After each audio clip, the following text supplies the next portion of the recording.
Bismillahirrahmanirrahim. Assalamu alaikum, dear students. Welcome to the next class of CS131, which is on graphs and graph-like structures. This is basically chapter 10 of your book, of your discrete mathematics book. And in this particular lecture, we'll be talking about graphs and their applications in particular. So why are they in discrete structures, and why are we really interested in them is because they are that's a particular structure that is very commonly used with a lot of applications in a lot of different fields. And you'll be using graphs throughout your possibly your bachelor studies, in particular when you're studying AI or related topics, in particularly when you want to study data and connect data. And you'll see some very specific examples where I'll be applying graphs for solutions. So let us now start with chapter 10 of the book. And I hope that you're already quite familiar with some of the other topics that we have discussed in the book so far. So let's start with chapter 10. And in chapter 10, this is all about graph theory, which is an important aspect of computer science. And I believe this is something that you have you're already aware of, or you have already studied quite a lot during your previous even pre bachelor's, that is FSC or metric as well. So there is something that you have studied here. I'm just going to kind of, even like, I think I studied some of these topics back in my time in class 8th. So these are some very trivial topics. And the way this chapter is distributed is that we start with the trivial ones, we start with definitions, we start with some of the boring stuff, some of the simple stuff during the first time, and then as time progresses, we'll actually move on to the more complex topics like the Hamiltonian paths, like the Euler paths, like the graph coloring problem, and those things in a couple of lectures actually. So I think as the way I've planned it, the first lecture is going to be a little longer because this is an introductory lecture, and I'll be introducing terms and stuff to you. So I'll take maybe the first four sections in this one lecture. And then as we progress, we might go for, the more complex topics in the later lectures. So without further ado, let's start with the chapter 10, which is on discrete structures. And let's see how far we can go in terms of introduction in this particular chapter. If it gets too long, I'll kind of break it out at around 40 odd minutes, so that at a particular section, and then we can start off with the next section from the next lecture, right? Okay, so what is graph theory, right? Graph theory is basically, if we go for the introduction part, which is the first section, it is very clear that basically I'll kind of just set the system correctly. I can't see my mouse. There it is. Okay. So I'd want to move it to somewhere on the side. Perfect. Okay. So graphs are discrete structures that consist of vertices and edges that connect these vertices. So that's the standard definition of a graph. And we study them in discrete mathematics because they are discrete structures, right? So we need to study these graphs as a particular topic in computer science. There are different kinds of graphs depending on whether edges have directions, right? So you can divide the graphs, or you can classify graphs based on their edges having directions. So these are called directed graphs. Whether multiple edges can connect the same pair of vertices. So is it possible to connect or allow multiple edges to connect the same pair of vertices, which is a multi-edge graph or something, right? So, and whether loops are allowed. So loop is something that the starting point and ending point of a directed graph is the same vertex. So if a graph like that, if a graph allows to have loops, then it's a specific kind of a graph. And the thing is that when you talk of graphs, I think problems in almost every conceivable discipline can be solved using graph models. You'll see graphical models, you'll see whole courses on graph theory, you'll see probabilistical graphical models, and a lot of other things that you're going to probably see in a lot of your computer science courses. In a lot of different fields, you'll be applying graphs in one way or the other. For example, in psychology, it is applied a lot. In war tactics, even it is allowed. It is applied a lot. Even in the common, common life traffic problem, where you are supposed to judge at which light should be switched on for how much time, and which light. If you switch both the lights at the same time, there will be no traffic accident because of the both lights being switched on. And a typical example that I can give of such a system of where you can apply graph is for those people who live in Islamabad. And so if you go on Kashmir Highway, you'll see that for everyone who is exiting Islamabad, who is coming from Islamabad and going out to the motorway towards that side, you'll notice that he'll have very few lights that he has to follow. Like the initial 2 3 lights, you can simply get on a side and you can simply move out of them without stopping on them. And that is there because there's a lot of traffic involved, and it was through graph theory actually that one could have applied graph theory here and said that, okay, this road or that road, which road should we allow to pass without the traffic being stopped. And we note that on the other side, the other end, the same is also true, that there is this free traffic path that is being given. So maybe a better solution might have been to place those barriers to let the straight coming traffic to pass. Maybe it would have been better to place them maybe a little bit further away or a little bit further before those traffic junctions. In that case, you just have to probably move in, take a bit of turn at a later time and come back, right? So that would have saved a lot of traffic light time, and a lot of traffic won't be stuck the way we see it these days. So again, that is a simple example in traffic where graphs and graph theory would have helped a lot in solving which light should be opened at which time, right? Sometimes it's not possible actually to build those bypasses, and it has to be controlled through traffic light. Even the timing of a traffic light can be controlled using graphs.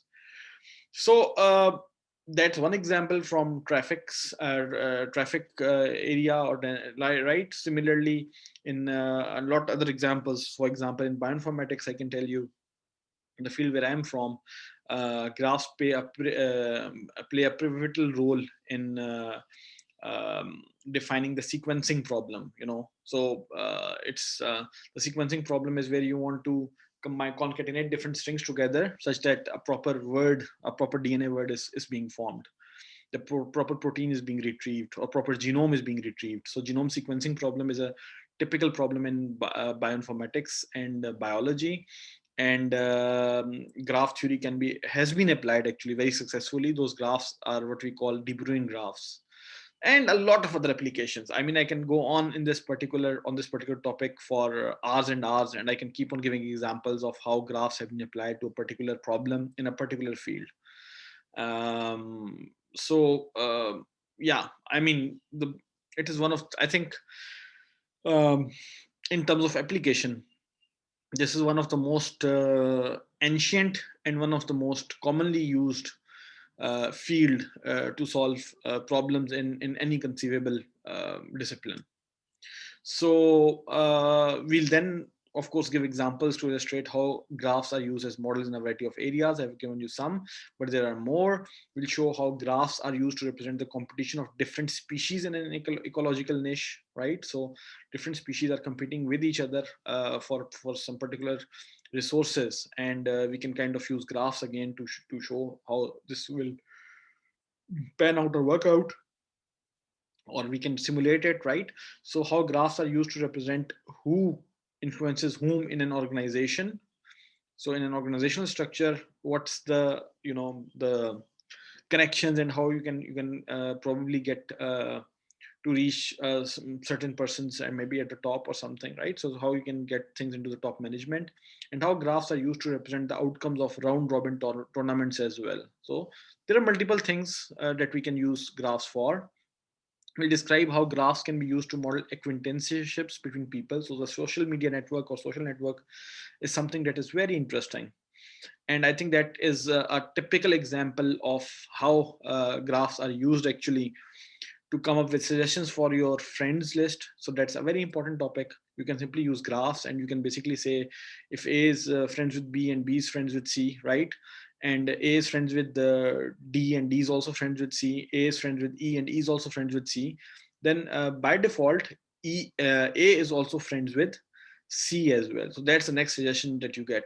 And that's a simple part. That's a simple graph, a simple process that can be used to actually get a lot of correct friends right. So for example, if you and if you're friends with 10 other guys who are from the same college, and there was another person who was friends with all 10 of them, or let's say eight of them, and he has also studied from the same college, then it's very likely that you also know that person. So you might be in your social friends list or acquaintanceships, right?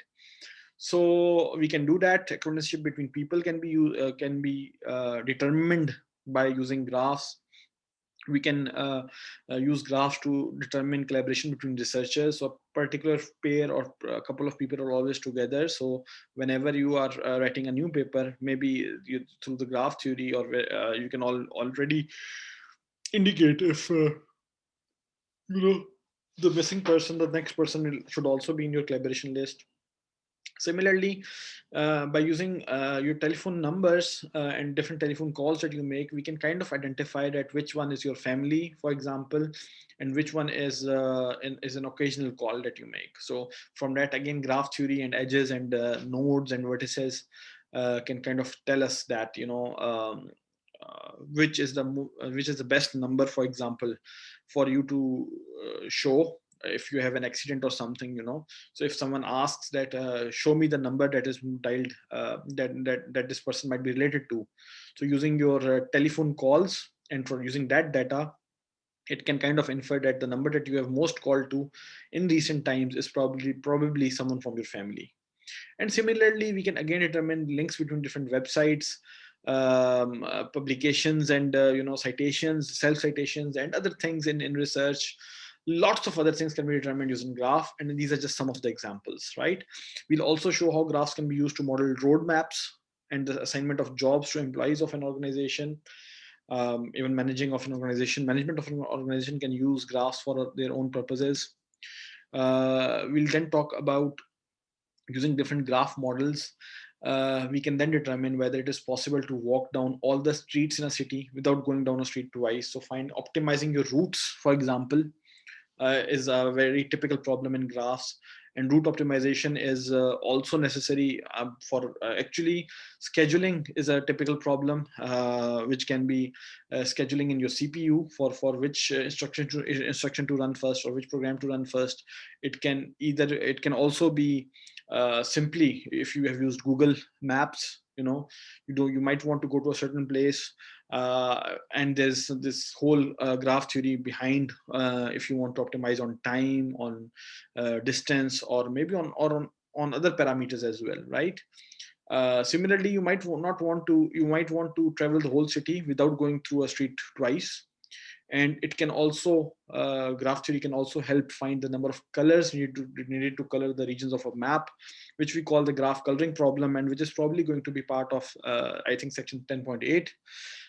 So that is there in the lectures. Graphs can be used to determine whether a circuit can be implemented on a planar circuit board. Again, Euler and Hamiltonian paths, etc. And those will for sure be there. I think towards section 10.5. We can distinguish between two chemical compounds with the same molecular formula but different structures using graphs. So again, two chemical compounds with the same molecular formula but different structures, we can differentiate between them, we can distinguish between them using graphs. We can determine whether two computers are connected by a communications link using graph models of computer networks, right? So again, communication links using graph models of computer networks can be used. Graphs with weights assigned to their edges can be used to solve problems such as finding the shortest path between two cities in a transportation network. Again, we can determine the shortest path if we use weighted graphs, um, and similar problems can be solved for by using the weighted graphs.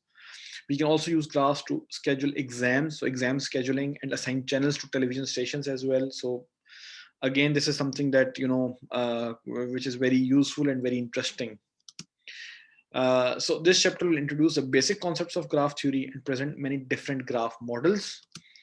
To solve the wide variety of problems that can be studied using graphs, we will introduce many different graph algorithms. So the main process here is to get used to seeing some of the graph algorithms, get used to seeing how we can use these graphs, how we can actually apply these graphs algorithms to solve certain problems. And that would be the main task, although the first few sections here are of introduction. And we'll also study the complexity of these algorithms. We'll go through that, but probably when the time is right. So let us begin with section 10.1. Let us begin with some of the basic definitions for chapter 10, graphs and graph models. What are graphs? A graph G, which is denoted by G, is a set of V and E, right? So is a set of vertices, which is non-empty. So you must have at least one vertex. And E is a set of edges, which can be empty as well. So maybe there is no connection between any of the two vertices. The combined set of V and E, V is a non-empty set of vertices, E is a set of edges. So if you combine both of them, you basically get the definition of a graph G. Notice that vertices are also called nodes. Each edge has either one or two vertices associated with it, called it its endpoints. So the endpoint of an edge can basically be the same. So it can start from the same point and come back to the same. And the other endpoint can basically be, if it has two vertices associated with it, then it's starting from one vertex and going to the other vertex, or vice versa. An edge is said to connect its endpoints, right? So an edge will basically connect its endpoints, the two vertices that it is supposed to connect, two or one. The set of vertices V of a graph G may be infinite. So you may have actually infinite vertices in a graph. A graph with an infinite vertex set or infinite number of edges is called an infinite graph. In comparison, a graph with a finite vertex set and a finite edge set is called a finite graph. So that's by definition. Infinite vertex set, infinite graph is a graph that has at least that has either infinite vertices or infinite edges. On the other hand, a graph that has a finite vertex set and a finite edge set. So if both are finite only, then a graph is what we call a finite graph. And in these lectures, we'll only consider the finite graphs. In the next 8 sections, we'll only talk about finite graphs. So we will not talk about infinite graphs from this point onwards. So what is a graph? Suppose a network is made up of data centers and communication links between them. So the data centers are placed at, for example, in San Francisco, in Los Angeles, in Denver, in Chicago, in Detroit, in Washington, and in New York. So these are the different places where some data centers are placed, and then you have got communication links between them, which are represented as edges, right? So we can represent the location of each data center by a point, by a vertex here. So you can kind of see that we have got a few vertices. So this is a vertex, this is a vertex, right? So all of these are vertices. And on the other hand, these lines here, so the one that connects them, this is what we call line segments, and this represents a communication link. So Los Angeles can directly communicate with San Francisco or with Denver, but with no one else, right? For each other connection, for each other communication, it will need to go through either Denver or San Francisco connection. It does not have any direct link with the other data centers. And these are what we call edges. So this computer network can be modeled using a graph in which the vertices of the graph represent the data centers and the edges represent the communication links. So this is very obvious. Let's move on to the next example. In general, we visualize graphs by using points to represent vertices and line segments. So we can use points can be used to represent vertices, and line segments may be curved, may be straight, can be used to represent edges, where the endpoints of a line segment represent an edge are the points representing the endpoints of the edge. So if this is your edge, right, its endpoints are Los Angeles and Denver. So the vertices that are connecting this particular edge are the endpoints of it, and those are the ones that we can call as endpoints of the edge as well. So when we draw a graph, we generally try to draw edges so that they do not cross. The general way to draw a graph is that the lines or the edges should not cross each other. However, this is not necessary. This is not the absolute requirement, because any depiction using points to represent vertices and any form of connection between vertices can be used.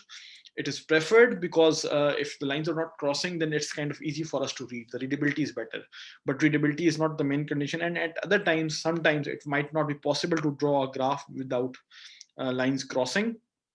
That is that is a topic that we are going to discuss in detail, actually, in I think section 6 10.7 or 10.6, somewhere at least in those chapters we'll discuss if we can draw a graph given a set of vertices and nodes such that no lines cross each other.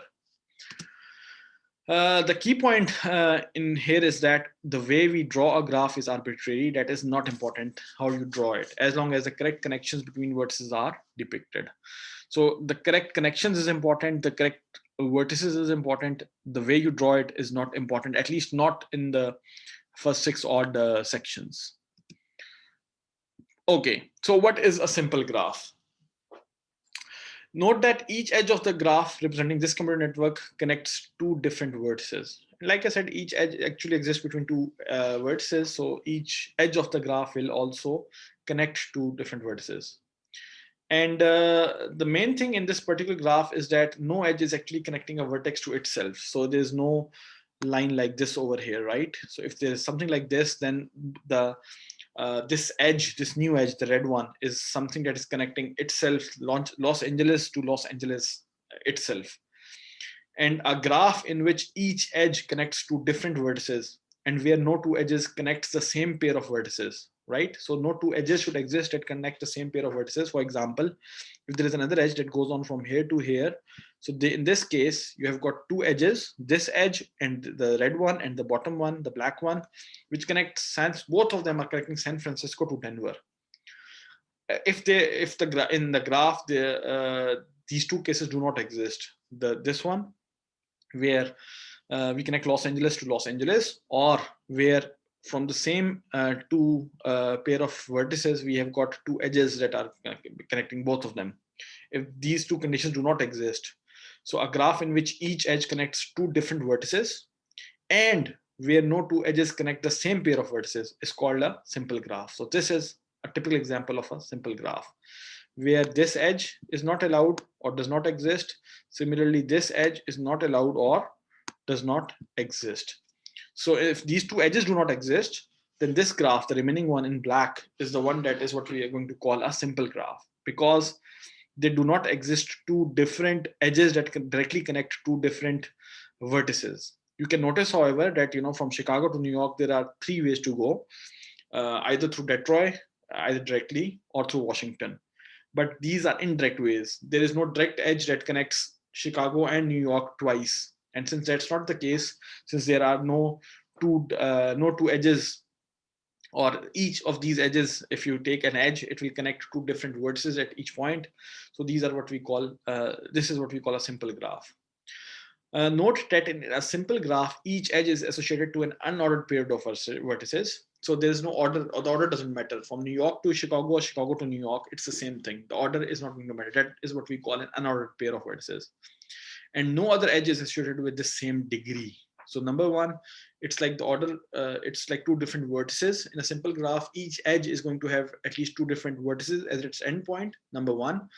Number two, no other edge is associated with the same edge. So no other edge is going to duplicate. No other edge has the same two vertices as its starting or its ending point, right? Because the order doesn't matter. Consequently, when there is an edge of a simple graph associated to UV, so that's the name UV. If you associate an edge to a set of vertices UV, we can safely say, we can be safe to suggest here that, and we can be possibly sure here actually that UV is an edge of the graph, and VU is also the same edge. UV and VU will be the same edge. If it's a simple graph, UV and VU will not be, you'll only find either of them, right? And only once, not twice. So what is a multigraph? On the other hand, the other side of the spectrum, we have got a graph which we call the multigraph. A multigraph is a graph that may have multiple edges connecting the same vertices. So for example, over here, what we see is a graph, for example, let's say Los Angeles to Denver, you've got 2 links. From Denver to Chicago, you've got 3 links. Any one of these conditions is true if that is the case. For example, between New York and Washington, you have got two links. Between Chicago and New York, you have got 2 direct links. If that is the case, that there are multiple paths, multiple edges that are associated with the 2 same vertices, we then call it the multigraph. So a multigraph is a graph that may have multiple edges connecting the same set of vertices, the same pair of vertices. And a computer network may contain multiple links between data centers. And to model such networks, we need graphs that have more than one edge connecting the same pair of vertices. When there are, so this is now the definition, when there are m different edges associated to the same unordered pair of vertices UV, we also say that UV is an edge of multiplicity m, right? So if you've got m vertices, the multiplicity value is m for that edge UV. That is, we can think of this set of degrees as m different copies of an edge. So now you have got m different copies of an edge UV. A lot of times multigraphs are very necessary because they ensure, if you study them properly, they ensure backup links, for example, and in case of failure from one particular point, connection point of a, or let's say failure of a one particular edge, these multi connections or multi graphs help us to remain online, remain robust, remain available. So access to the other data center or edge is still available, and the link is very much still works even in case of failure of the other possible edge. So even with a missing edge, we can actually, or edge that is non-functional, we can still come up with the right solution. So what is a loop? Sometimes a communication link connects a data center with itself. So in this case, for example, you can see these lines. San Francisco is connected to itself. This is perhaps what we call a feedback loop for diagnostic purposes. So sometimes you might want to check that the data that I'm transmitting, is it really going out? So in that case, you'll put that out in a loop to yourself, and I think the data center is going to send the message and then receive it on this loop. So that is what we call a feedback loop or a diagnostic loop. So to model this particular network, we might need to include edges that connect a vertex to itself. And these edges, such edges that connect a vertex to itself, are what we call loops, as I've already told you. And sometimes we may even have more than one loop at a vertex. So for example, you may have multiple loops on the same vertex as well. So these are what we call loops. Now we come to an important point, which is first we discussed simple graphs, then we talked about multi-graphs, and then we talk about pseudographs. What is a pseudograph? Graphs that may include loops and possibly multiple edges connecting the same pair of vertices. So a combination of loops and a combination of multi-graph. A multi-graph basically that contains or may include loops is what we call a pseudograph, right? So a multi-graph that may contain loops is a pseudograph. A pseudograph that does not contain loops is a multi-graph. On the other hand, a simple graph is something that neither includes multiple edges between the same pair of vertices, nor does it include loops at all. And by loops, this is not the classical computer programming loop. By loop over here, I basically mean an edge that has the same two endpoints, right? So the same vertex is mentioned as both the starting point and the end point. Okay, so then I think we should talk about undirected and directed graphs in the next step. Everything that we've seen so far is an example of an undirected graph. It is undirected because the edges are undirected, and by undirected we basically mean that if you start from a particular place or go to the end point, or you start from the end point and go to the initial place, it doesn't matter. The order doesn't matter, the direction doesn't matter. And if the direction does not matter, and the order also does not matter, then if you go from A to B, if you say in an undirected graph that A and B are connected, it is the same as saying as B and A are connected. So the direction does not matter, the order does not matter, and that's why we call them undirected graphs. You can say that their edges are also undirected, so that we don't assign a direction to them, but default we mean actually that they are bi-directional. They are both going from to and fro, and from fro towards to, right? So they are bidirectional, or you can simply call them undirected. They work like that. However, sometimes we might find it necessary to assign directions to the edges of a graph, and that is probably necessary when you want to differentiate actually from the starting point and the end point. Sometimes it is only possible to go from one point to the other. For example, if you're going from here to, let's say, from Topi to Lahore, the direction is important, right? You need to enter a motorway from a particular side and go towards the opposite side. But on the other hand, if you take the exact opposite stuff and even enter from the same place but take the opposite direction, you'll go to the opposite side and not towards this side. So direction is important in certain types of graphs. And for example, the example given here is in a computer network, some links may operate in only one direction. And in terms of when you will study computer networks, you will actually come to call such links as single duplex lines. And these lines only work in particular direction.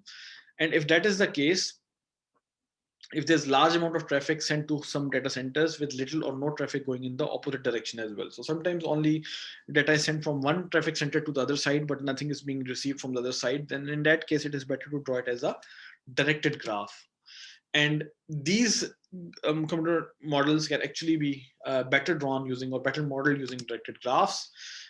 Each edge of a directed graph. So this is an example of a directed graph where, for example, Los Angeles to Denver is possible, and from Denver to Los Angeles is possible. However, we cannot go directly from Los Angeles to San Francisco. Instead, the only direction that is possible is from San Francisco to Denver. And in case you actually want to send data from Los Angeles to Denver, there is no path. Los Angeles to San Francisco, there is no path which you can use in this particular graph to send data from Los Angeles to San Francisco.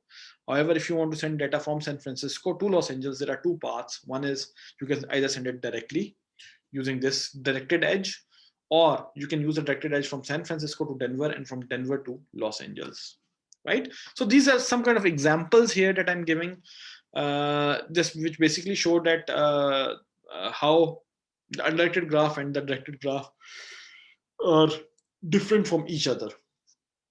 Okay, so let's come and talk about directed graphs only. A directed graph, or a digraph as it is called in short, VE, consists of non-empty set of vertices V and a set of directed edges or arcs E. So the direction of the edges is important here, and the edges that we contain are all directed edges.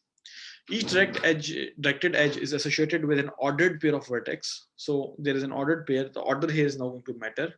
And we're always going from U to V. So there's an example. The directed edge associated with the ordered pair UV is set to start at U and end at V. So now the direction is important. And hence for the directed edges, the order of the pair, the starting point and the ending point is quite critical. So when we depict a directed graph with a line drawing, we use an arrow pointing from U to V. We typically use an arrow that points from U towards V to indicate the direction of an edge that starts at U and ends at V. That is very simple. And as we have seen in the previous example, a directed graph may contain loops.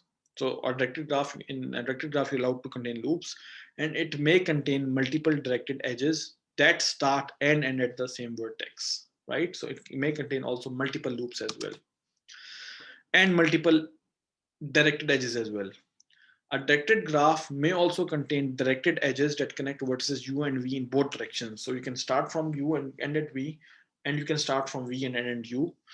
But the thing here is both of them are two different edges then, because both of them are two different directed edges then. That is when a digraph contains an edge from U to V, it may also contain one or more edges from V to U. So this is all about a digraph, right?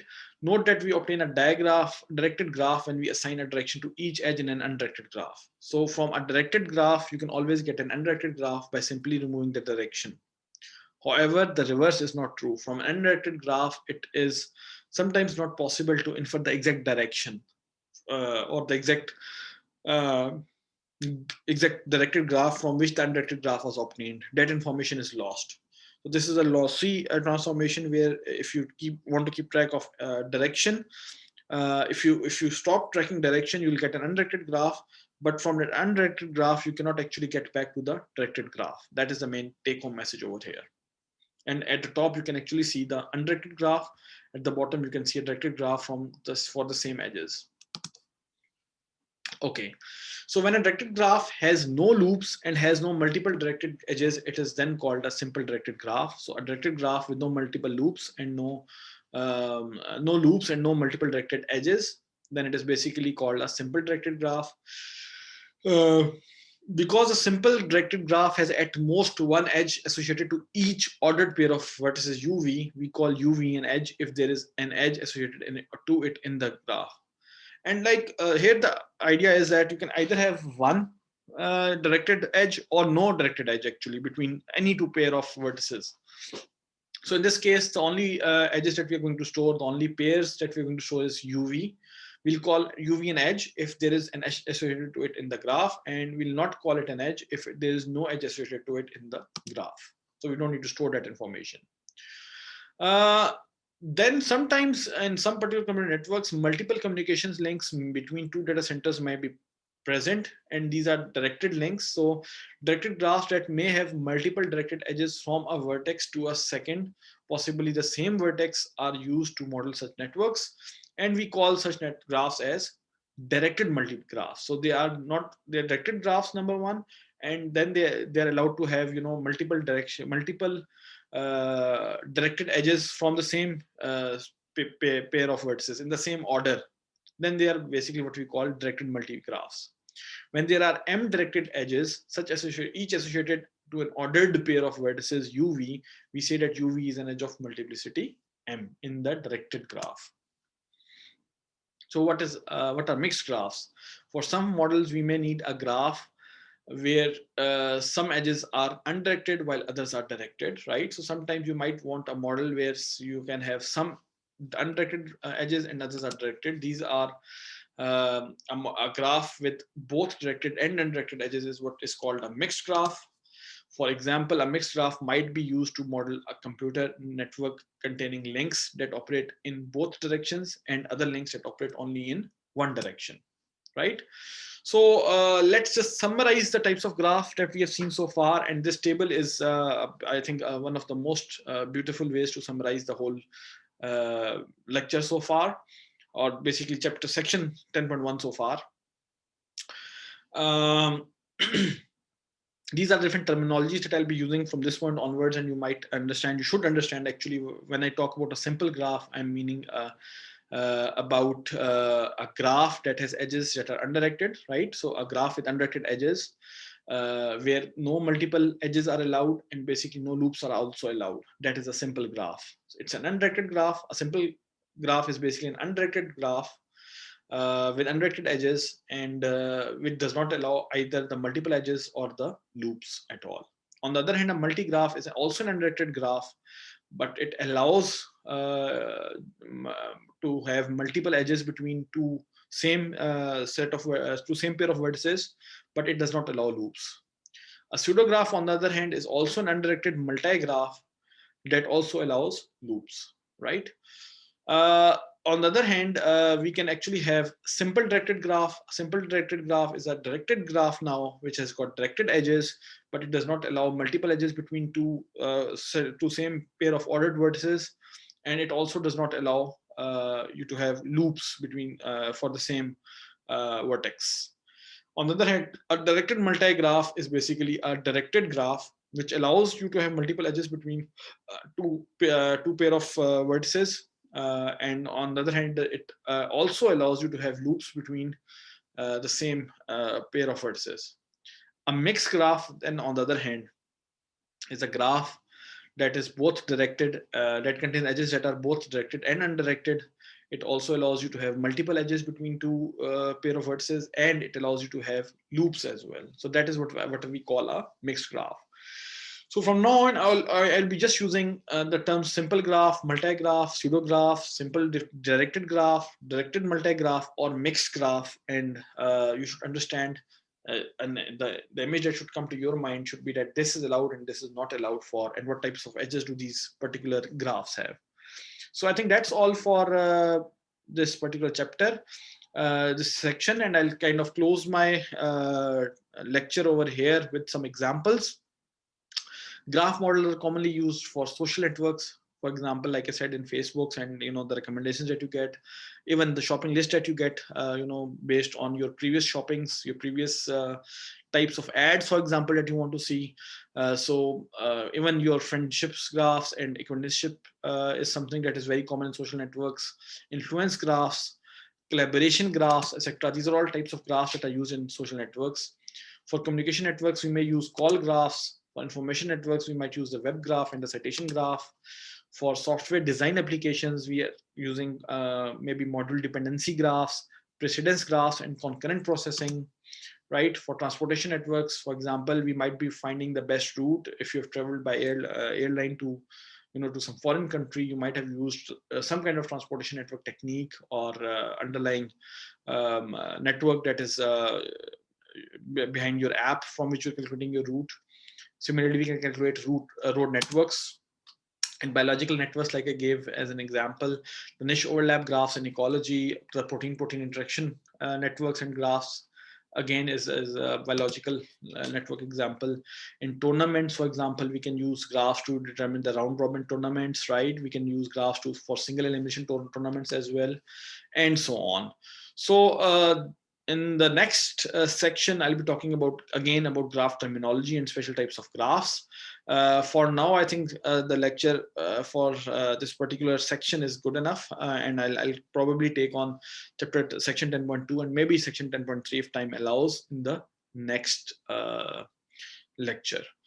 So I hope you're able to understand what graph is, what different types of graphs are, what a directed graph is, and what an undirected graph is, and how what are different terminologies that are associated with each type of these graphs, what a loop is, what a pseudograph is, and so on, right?